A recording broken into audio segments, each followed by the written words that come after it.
The great hall of the Galactic Concord was filled with noise. Hundreds of alien diplomats argued and shouted and made threats. Their voices echoed off walls made of crystal and gold. Flags of 17 different species hung from the ceiling, each one bigger and more colorful than the last. In the far corner of this hall, at a small table with no decorations, sat the human delegation. Ambassador Sarah folded her hands and watched the chaos. She did not speak. She did not raise her hand. She simply observed, as humans had done for 300 years. A tall creature with silver skin and 4 arms walked past her table. This was High Arbiter Lan of the Empire. He ruled over 2,000 star systems and commanded fleets that could burn entire worlds. He looked down at the human ambassador with obvious disgust. "Still sitting quietly, I see," he said. His voice was cold. "Tell me, Ambassador, does your species even have vocal cords, or did evolution forget to give you a spine as well?" Sarah smiled politely. "We prefer to listen, High Arbiter." Lan laughed. It was not a kind laugh. "Listen to what? You have nothing worth hearing and nothing worth saying. Your species controls 37 systems. 37. I have governors who rule more territory than your entire civilization."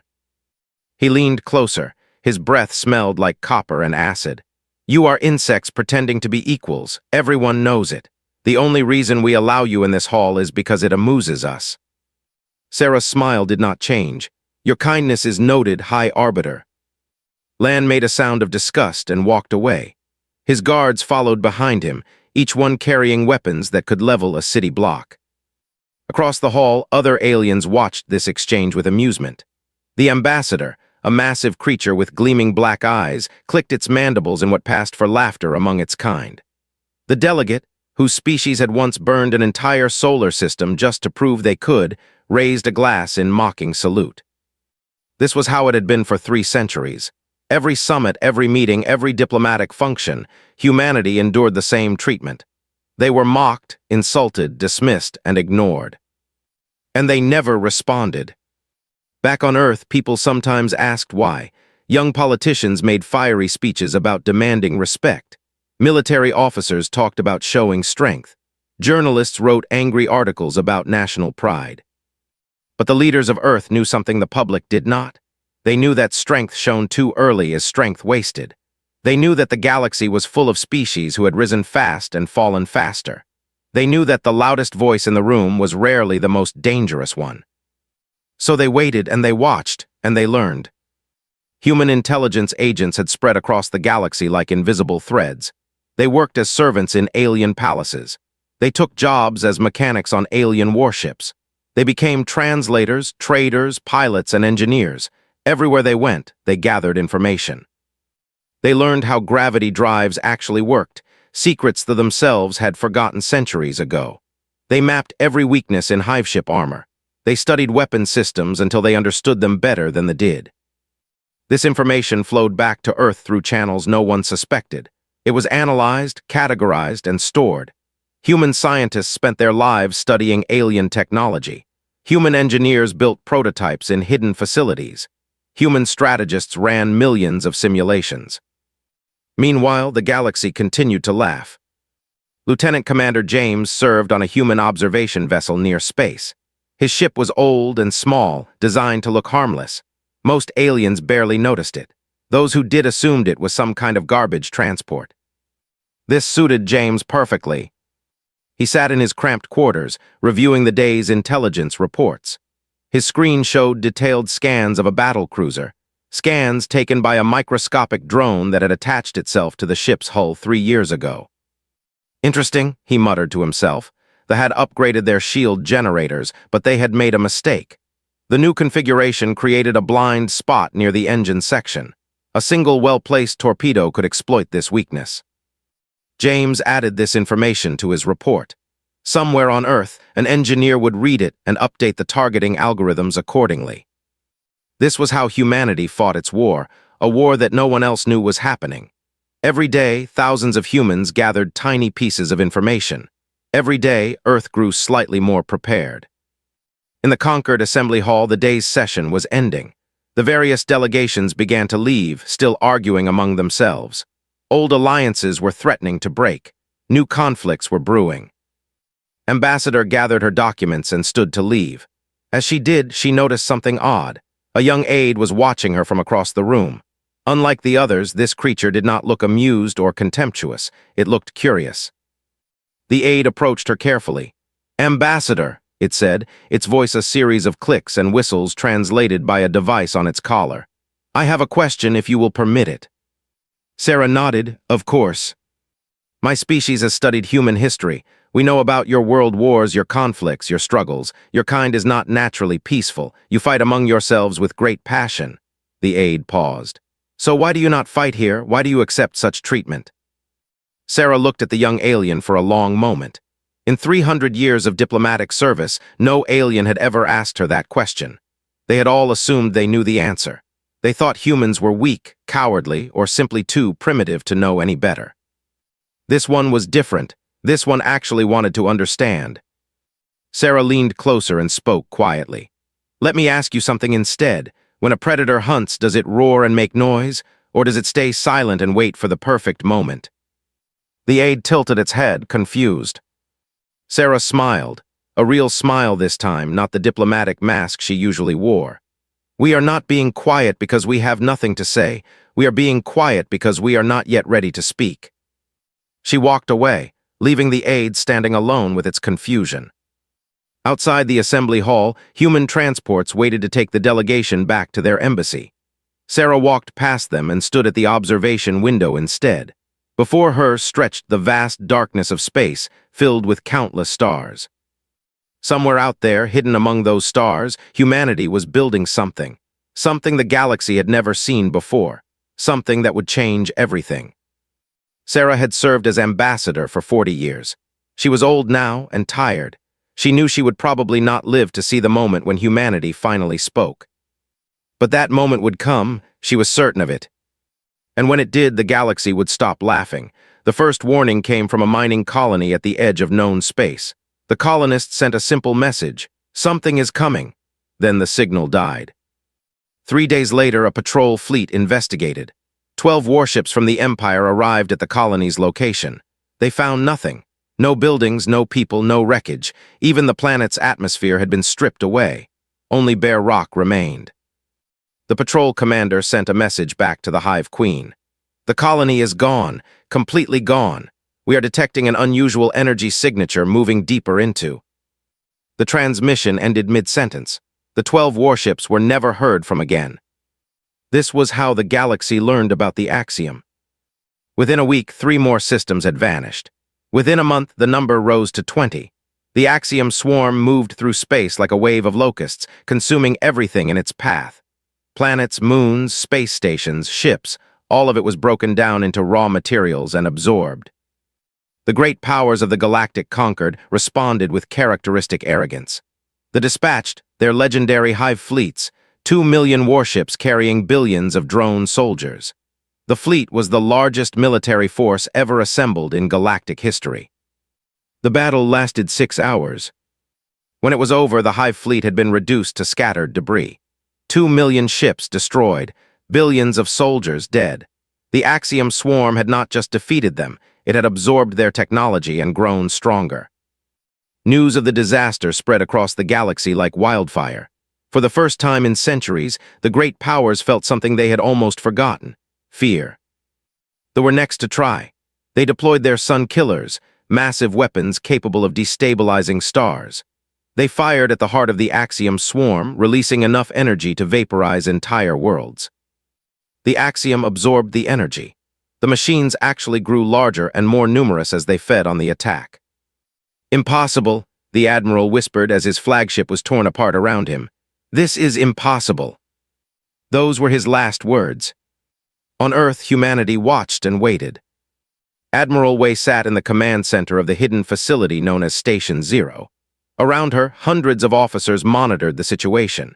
Giant screens showed the axiom's advance in real time. Each lost system was marked with a red dot. There were many red dots. "Analysis complete, Admiral," a young officer reported.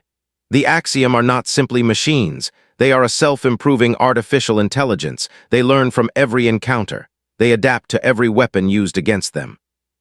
Wei nodded slowly. "How fast do they adapt?" Based on the data from the and engagements, approximately 4 hours for major tactical changes, 12 to 18 hours for fundamental technology shifts. And how fast can we adapt? The officer hesitated. Our systems are designed for rapid response. We believe we can match their adaptation rate, possibly exceed it. Believe, Wei raised an eyebrow. We need certainty. With respect, Admiral, certainty is impossible against an unknown enemy. But we have been preparing for 300 years. If anyone can match them, it is us. Wei turned back to the screens. The Axiom swarm had just entered space. The great empire that had mocked humanity for centuries was about to face the same fate as the others. Part of her, a small, petty part, felt a grim satisfaction, but she pushed that feeling aside. They were arrogant fools, but they did not deserve extinction. No one did. On Nexus Prime, the Galactic Concord held an emergency summit. It was chaos. Representatives from 17 species screamed at each other, assigning blame, demanding action, threatening to abandon the Alliance entirely. The High Arbiter Lan stood at the center of the chaos, trying to restore order. His silver skin had turned pale with stress. His 4 hands trembled with barely contained rage. "We must unite," he shouted. "We must combine our remaining forces and make a stand." "Unite," the delegate laughed bitterly. "Your kind has spent 3,000 years making sure we never trusted each other. Now you want unity." "They have already withdrawn what remains of their fleet," another representative added. "They are fortifying their core worlds. They have abandoned the Alliance." "Cowards," Lan spat. "All of you are cowards." In the corner of the assembly hall, a human delegation sat quietly. Ambassador Maya, granddaughter of Sarah, who had served in the same role 50 years earlier, watched the chaos with calm eyes. Finally, she stood up. The simple act of a human standing drew attention. It was so unusual, so unexpected that the arguing stopped. Everyone turned to look at her. "The human wishes to speak," Lan said with contempt. "How amusing. Tell me, Ambassador, do you have a fleet of 60 ships to offer us? Perhaps a clever plan written in crayon?" Maya did not respond to the insult. "I am not here to offer ships," she said. "I am here to ask a question." "A question?" the delegate snorted. "We are facing extinction and the human wants to ask questions." "Just one question," Maya continued calmly. "Have any of you ever wondered why humanity has been so quiet for 300 years? Silence fell over the assembly hall. The aliens looked at each other with confusion. "You assumed it was weakness," Maya said. "You assumed we had nothing to offer. You assumed we were prey animals sitting at the predator's table." She paused. "You were wrong." She pulled out a small device and pressed a button. The tactical display in the center of the hall changed. Instead of showing the Axiom's advance, it now showed something else. Ships, human ships, thousands of them. The display zoomed out, revealing more ships, and more and more. 14,000 capital warships, Maya said quietly. Each one equipped with technology specifically designed to counter adaptive machine intelligence. Each one crewed by officers who have spent their entire careers preparing for exactly this moment. The assembly hall was completely silent. High Arbiter Lan stared at the display with wide eyes. His mouth opened and closed, but no sound came out. "We have been quiet," Maya continued, "because we were not ready. We have been patient because patience was required. We have endured your insults because they did not matter." She looked directly at Lan. "What matters is survival, yours, ours, everyone's." She pressed another button on her device. The display changed again, showing a detailed battle plan. "The Axiom will reach the threshold nebula in 72 hours. That is where we will stop them. You may join us if you wish, or you may flee and hope we succeed without you. The choice is yours." Maya turned and walked out of the assembly hall. Her small delegation followed behind her. Behind them, the most powerful beings in the galaxy sat in stunned silence, realizing that everything they thought they knew had been wrong. The humans had never been prey. They had been the most patient predators of all. Deep in the outer rim, far from any inhabited system, a small moon orbited a dying star. On the surface, there was nothing but dust and craters. No atmosphere, no water, no signs of life. But beneath the surface, there was a city. Admiral Wei walked through the corridors of Station Zero, the heart of humanity's secret military program. Around her, Thousands of personnel worked at computer terminals, monitored sensor feeds, and coordinated the movement of ships across dozens of hidden facilities. Colonel James walked beside her. He had come a long way from the young lieutenant who once spied on ships. Now he was one of the most senior officers in the fleet. "The activation signal has been sent," he reported. "All hidden shipyards are bringing their vessels online. We will have full fleet strength within 48 hours. Wei nodded. "What about the alien response to Ambassador's announcement?" "Mixed. They are still in shock. They are demanding to know how we hid so many ships from them. They have actually reversed their withdrawal. Their queen seems genuinely impressed." "Impressed or frightened?" James smiled slightly, probably both. They entered a large observation chamber. One wall was entirely made of glass, looking out into a vast underground cavern. Inside the cavern, illuminated by brilliant lights, sat a warship. It was not like the ships of other species. There were no decorative elements, no symbols of power, no wasted space. Every line of the vessel served a purpose. The hull was covered in strange angular plates that seemed to absorb light rather than reflect it. "The Prometheus," James said, "first of the Titan-class heavy carriers. She carries 300 fighters, 200 assault craft, and enough firepower to crack a small moon." Wei studied the ship in silence. She had seen the blueprints years ago, but seeing the actual vessel was different. This was the result of 3 centuries of preparation. This was what humanity had sacrificed its pride to build. "How did we hide all of this?" she asked quietly. "The galaxy has been watching us for 300 years. They have spies, sensors, surveillance systems. How did we keep this secret?" James walked to a nearby console and pulled up a holographic display. "The same way we did everything else, patience and planning." The display showed a map of human space. Scattered across the map were hundreds of small dots. "Every one of these is a hidden facility," James explained. "Some are built into asteroids, some are buried beneath the surfaces of moons, some are disguised as civilian stations, mining platforms, research outposts, even garbage processing centers." He zoomed in on one dot. "This one, for example, looks like an automated refueling station from the outside. Our own civilian ships use it regularly, but deep inside, there is a shipyard capable of producing 3 destroyers per year." Wei shook her head slowly, and no one ever suspected. "Some did. The intelligence service filed a report about 20 years ago suggesting that human industrial output did not match our visible military capacity. But their leaders dismissed it. They could not imagine that the prey animals were capable of such deception. Their arrogance was our greatest weapon. Yes, they were so certain of their superiority that they never looked closely, and the few who did look were ignored by their own governments." Wei turned back to the window. The Prometheus sat in its cradle like a sleeping giant, waiting to be awakened. "Tell me about the weapons," she said. James pulled up another display.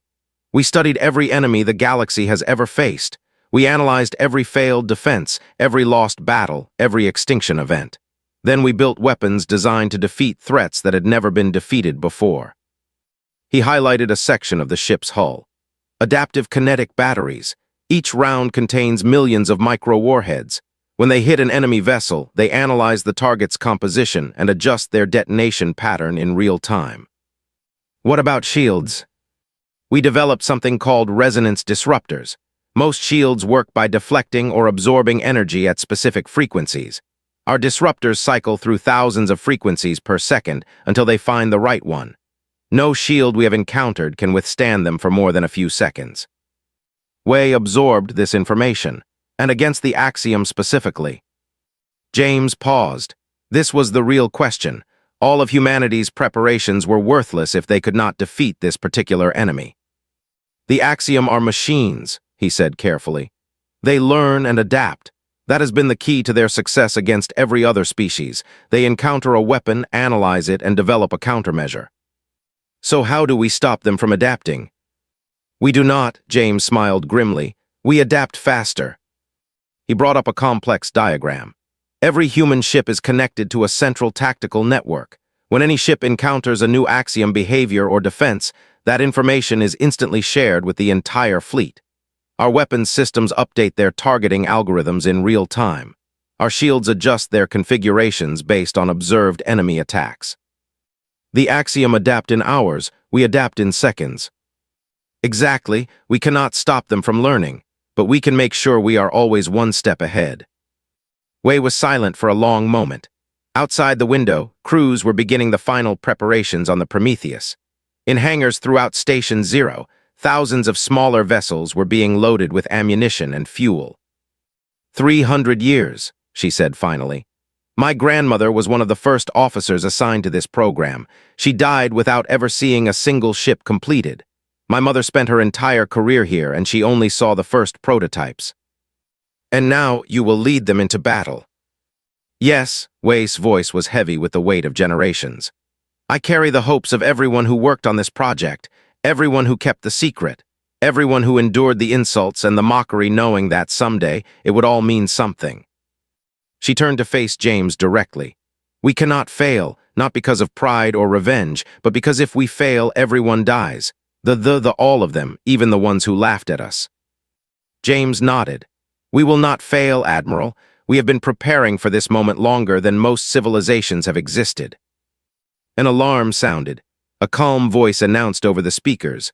All personnel prepare for fleet activation, departure in 24 hours. Throughout Station Zero, humans began moving with quiet purpose. There was no panic, no confusion. Each person knew exactly what to do. They had been training for this their entire lives. Wei watched them work. These were not soldiers seeking glory. They were not warriors hungry for battle. They were ordinary people who had accepted an extraordinary responsibility. Send a message to the fleet, she said. Tell them that the silence is over. Tell them that it is time to speak. James nodded and hurried away to carry out her orders. Admiral Wei stood alone at the window, looking at the ship that represented 3 centuries of sacrifice. Tomorrow, humanity would reveal itself to the galaxy. Tomorrow, the Predator would finally show its teeth. She hoped it would be enough. The Threshold Nebula was a cloud of gas and dust stretching across 3 star systems. Ancient civilizations had once considered it sacred. Now it would become a graveyard. Admiral Wei stood on the bridge of the Prometheus, watching the tactical display. Her fleet had arrived 12 hours ahead of the Axiom swarm. They had used that time well. Minefield deployment complete, Colonel reported. 2 million autonomous weapons platforms are now active throughout the nebula. Sensor nets online and functioning. We will have full visibility of enemy movements. Good, Wei studied the display. The Axiom swarm appeared as a massive red cloud moving slowly toward their position. Millions of machine vessels, each one capable of independent operation, each one connected to a vast collective intelligence. Behind the human fleet, a small group of alien ships hung at a safe distance. The had sent 50 vessels. The had contributed 30. Even the had provided a token force of 100 drones. It was nothing compared to the 14,000 human warships, but it was something. It meant that the galaxy had not completely given up. Message from High Arbiter Lan, a communications officer announced. He wishes to know our battle plan. Wei almost smiled. 3 days ago, the had called humanity prey animals. Now their leader was asking for instructions. Tell him to stay back and observe. If we fall, they should retreat and warn the core worlds. The officer relayed the message. A moment later, he looked up with surprise. The High Arbiter says he would prefer to fight alongside us. Their ships are not equipped to handle what is coming. They would only be in the way. It sounded harsh, but it was the truth. They were brave. They had ruled the galaxy for 3,000 years, but their technology was designed to intimidate and dominate other organic species. Against the Axiom, it was useless. The red cloud on the display grew closer. 30 minutes until contact. All hands battle stations, Wei announced calmly. Her voice carried across every ship in the fleet through the tactical network. This is Admiral, you know what we face, you know what is at stake. We have prepared for this moment for 300 years. Our ancestors built these ships. Our parents kept them secret. Now it falls to us to use them. She paused, looking around the bridge at the faces of her crew. They were afraid. She could see it in their eyes, but beneath the fear was something stronger. Determination. The galaxy has laughed at us for 3 centuries. Today we show them what our silence meant. Today humanity speaks. The fleet began to move. The first contact came exactly on schedule. The forward elements of the Axiom swarm encountered the minefield and immediately began adapting. Their vessels reconfigured their shields to deflect the explosive charges. Within 10 minutes, they had neutralized the threat. The mines were useless. This was expected. Phase 2, Wei ordered. 1,000 human destroyers surged forward, launching missiles by the millions. The Axiom swarm analyzed the incoming weapons and adjusted their defenses. Their point defense systems activated, shooting down missiles with perfect accuracy. But these missiles were different. Each one carried a small computer that observed the enemy's response and transmitted the data back to the fleet. Within seconds, human weapons systems had updated their targeting algorithms. The second wave of missiles came in low and fast, exploiting gaps in the Axiom defense pattern that had not existed 30 seconds earlier. The first machine vessels began to explode. The Axiom responded instantly. They shifted their formation, closing the gaps, adapting their tactics. Their collective intelligence was learning, growing, becoming more dangerous. But humanity was learning faster. Enemy adaptation detected, a tactical officer reported. Updating fleet protocols now, new firing solutions uploaded. Execute. The battle became a deadly dance of adaptation and counter-adaptation. The Axiom would adjust their shields, and human weapons would shift frequencies. The machines would change their attack patterns, and human defenses would reconfigure. Back and forth, faster and faster. Hours passed. Thousands of Axiom vessels were destroyed, but more kept coming. The swarm was vast, seemingly endless. Human ships began taking damage. The Prometheus herself was hit multiple times, her hull by enemy fire. "We are losing ground," Colonel said quietly. "Our adaptation rate is matching theirs, but they have more numbers. They can afford losses we cannot." Wei studied the display. He was right. The Axiom were slowly pushing forward, grinding the human fleet down through sheer attrition. "There is another option," she said slowly, "but it is dangerous." "What option?" Wei pulled up a classified file on her personal terminal. "Project Whisper. We developed it as a last resort. It is a virus, not a computer virus, but something more fundamental. It attacks the basic logic structures that allow the Axiom to think. Why have we not used it already? Because to deliver it, we need to get a ship inside the swarm, deep inside, close enough to upload the virus directly into their collective consciousness." James stared at her. "That is a suicide mission." Yes, Wei looked at the tactical display, at the swarm that threatened to consume everything. "It is." Silence fell over the bridge. Everyone understood what she was saying. Someone would have to fly into the heart of that machine nightmare and never come back. Wei opened a channel to the fleet. "This is Admiral. I am requesting volunteers for a high-priority mission. The chances of survival are minimal. The importance cannot be overstated." Within seconds, her screen was filled with responses. Hundreds of officers, thousands of crew members, all volunteering to sacrifice themselves. Tears formed in Wei's eyes. This was humanity. This was what they had built over 3 centuries of patience and preparation. Not just ships and weapons, but people willing to give everything for the survival of others. Captain Sarah Martinez of the destroyer Silent Thunder has the highest compatibility rating for the mission, Colonel reported softly. Wei nodded. She knew Captain Martinez, a young woman barely 30 years old with a brilliant tactical mind and a quiet courage that reminded Wei of her own grandmother. "Captain Martinez," Wei said over the private channel, "do you understand what I am asking?" "Yes, Admiral," Martinez's voice was steady. "I understand perfectly." "You do not have to do this." "I know, but someone has to, and my ship is fast enough to get inside." Wei closed her eyes for a moment, then she opened them and straightened her spine. "Go with our thanks, Captain. Go with humanity's hope." The Silent Thunder broke formation and accelerated toward the swarm. Axiom vessels moved to intercept, but human warships created a corridor of covering fire, sacrificing themselves to keep the path clear. Deeper and deeper the small destroyer flew, into the heart of the machine nightmare. On every screen across the fleet, personnel watched in silent prayer. "I am inside," Martinez reported, her voice tight with stress. "Beginning upload now." For 30 seconds, nothing happened. Then the Axiom swarm began to shudder. Vessels that had been moving in perfect coordination suddenly became erratic. Ships collided with each other. Weapons fired randomly. The collective intelligence that had made the Axiom so deadly was tearing itself apart. "It is working," James whispered.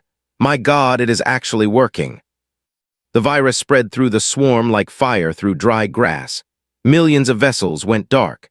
The vast red cloud on the tactical display began to shrink. The Silent Thunder's signal disappeared in the chaos. Captain Martinez was gone. But her sacrifice had worked. The Axiom swarm was dying. All across the human fleet, exhausted crews watched in disbelief as the greatest threat the galaxy had ever known collapsed before them. Some wept, some prayed, some simply stared in stunned silence. Admiral Wei stood motionless on the bridge of the Prometheus, watching the end of the enemy that had haunted her nightmares for years. "Admiral," Colonel said softly, "we won." Wei nodded slowly.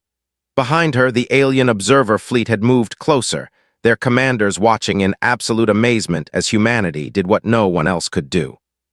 The galaxy had laughed at humanity's silence. Now the galaxy would remember their voice forever. 1 month had passed since the Battle of the Threshold. The wreckage of the Axiom swarm still drifted through the nebula, billions of tons of dead metal slowly being pulled apart by gravity and radiation.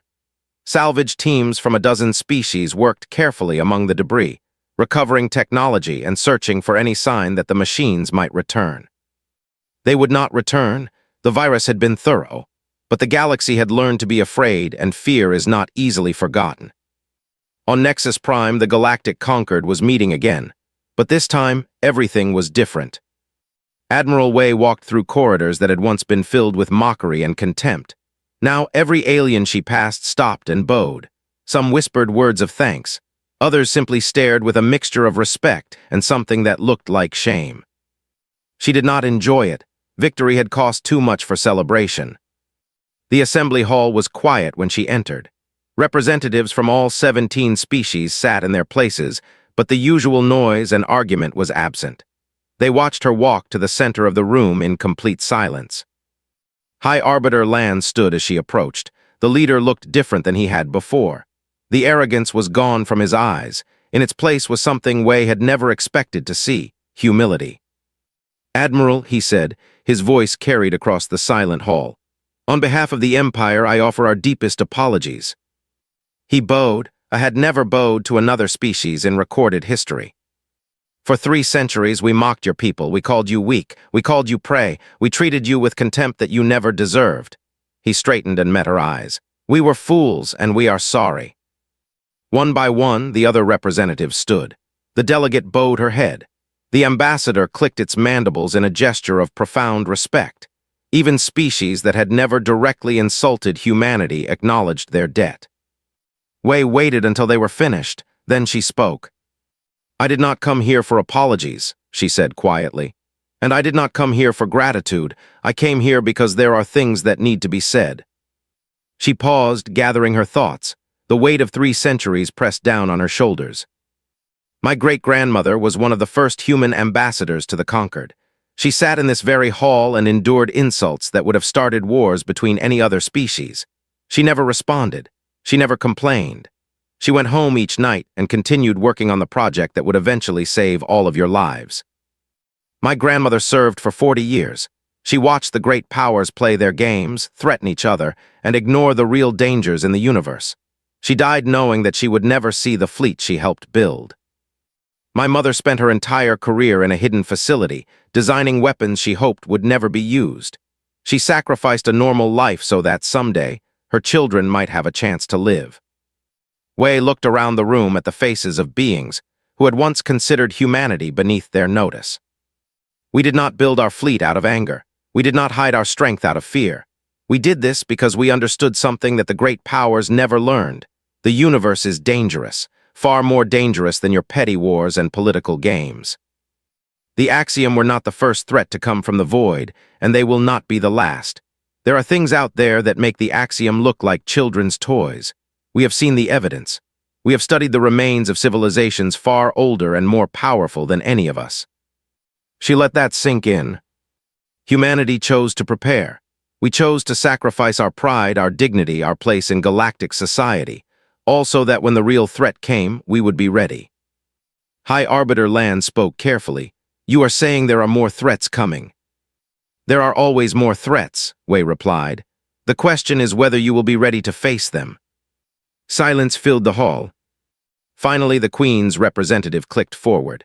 What do you want from us, Admiral? Name your price, territory, resources, political power, whatever humanity demands, we will provide. Wei shook her head. We do not want territory, we do not want resources, we do not want power over others. Then what do you want? Partnership. The word hung in the air. For 300 years, the Conquered has been an alliance based on fear and self-interest. Each species looks out for itself. Each empire builds weapons to threaten its neighbors. You spend more energy fighting each other than preparing for real dangers. This must change.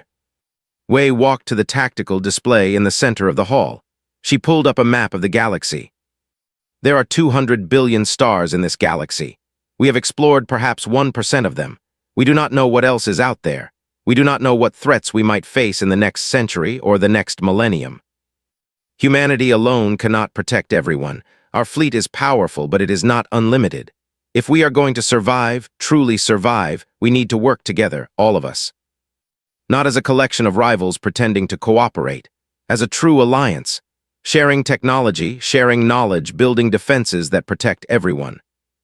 She turned to face the assembly. That is what humanity wants. That is what we have always wanted. Not dominion, not revenge, just the chance to build something that will last. For a long moment, no one spoke. Then Lan stepped forward. The Empire accepts. We will share our knowledge of gravity manipulation. We will open our shipyards to allied vessels. We will work with humanity to build a better defense. The delegate rose. The Solar Dominion accepts. Our sun-killer technology is yours. Use it wisely. One by one, the other species agreed. Old rivalries were set aside. Ancient grudges were forgiven. For the first time in galactic history, the great powers truly united. After the assembly ended, Wei found herself alone on the observation deck. She looked out at the stars, thinking about everyone who had sacrificed to reach this moment. Ambassador Sarah, who had smiled at insults and kept the secret for decades. Lieutenant Commander James, who had spent his youth spying on enemies who became allies.